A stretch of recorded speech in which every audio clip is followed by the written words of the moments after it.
Hello everyone, my name is Dhanashri and in today's tutorial we will be talking about Python if condition statements.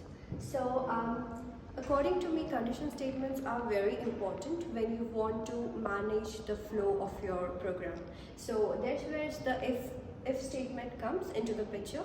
So it starts with an if keyword followed by a condition. Now this condition can be a Boolean expression, and if this Boolean expression turns out to be true, then the code block following the if part will get executed. So you have if, then you have condition, and then you have this semicolon, and then the code block will get executed. Now, what if the condition turns out to be false, or if the Boolean expression turns out to be false? So in this case, we have this if else block. So after this if block, we have the else block, and then this is also called as the fallback block, you can say. So we have if, then we have Boolean expression. So Boolean expression turns out to be false, and then you have a fallback block. Now this was about the syntax, how we can use the syntax in real life. Let's see with an example. So suppose I want to check if a number is divisible by 2 or not, or if a number is even or not. So for the condition, I would write if a number modulo 2 is equals to 0. So if my number is having a remainder that is 0, so in that case it would be an even number and it would be divisible by 2. So we can just print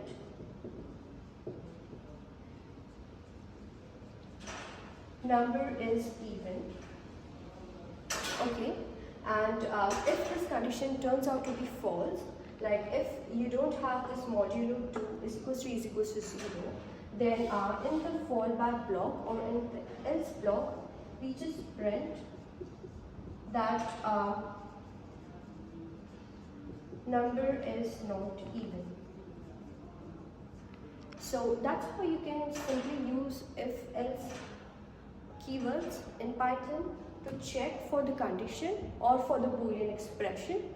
After the Boolean expression, you write your logic or your code block, and then afterwards in the else part you write your fallback or the part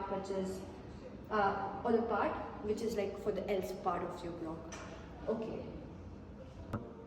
Okay, so now if we have studied the basic if-else part with the example, now let's check if we want to use multiple conditions or not, if we have multiple Boolean expressions or multiple conditions to check.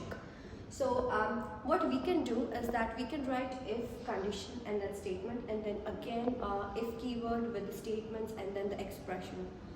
What that would do is like you will have multiple if blocks, and then that would add up to the code.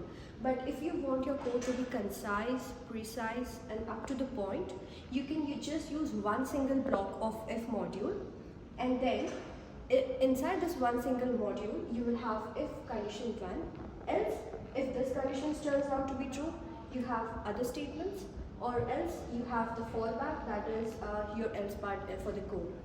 So what here you do is like you're saving up your time, you're saving up your code algorithm or code writing into just one single block. So we start with an if keyword, same as we did for the last time. So we have if condition 1, and then you execute your statements, and then you have else if, you have condition 2. If this condition 2 turns out to be true, then you have these statements, and then these blocks of statements would get executed. And then lastly, what if like all the conditions turn out to be false? So here we have our default statement that would run, and then for the else block. Now this was about the syntax. Now we will use the syntax in real life problems. So what if you want to calculate the grades for students based on their marks? So if a particular student has grades has like a high distinction grade, then we can set a condition that if his marks is between 90 to 100, then he would get a high distinction, or else he would get distinction if his marks are like from 80 to 90. Okay, so if these conditions are there, let's check how we can use them for the block of code here. So if we have the marks greater than equal to 90, then you have the statement like you can print a grade HD for him. Else, if you have marks greater than equal to 80 and marks less than 90, then in that case you can print a D or a distinction for that person, and then in the else part you can print a credit.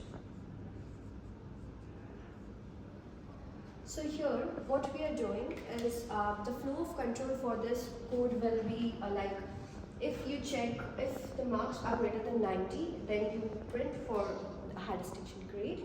If the marks are greater than 80 and they are like less than 90, you have the specific condition, and if this Boolean expression turns out to be true, then you have print distinction, and for the else part, like for the default one, we have print the credit part for that particular student. So that's how we have learned like how we can use if condition statements in this video.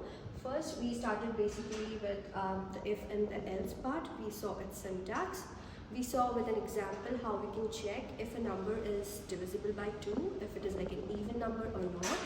And then here we have also used nested if-else conditions. So here you can have elif, and then you can have multiple elif part.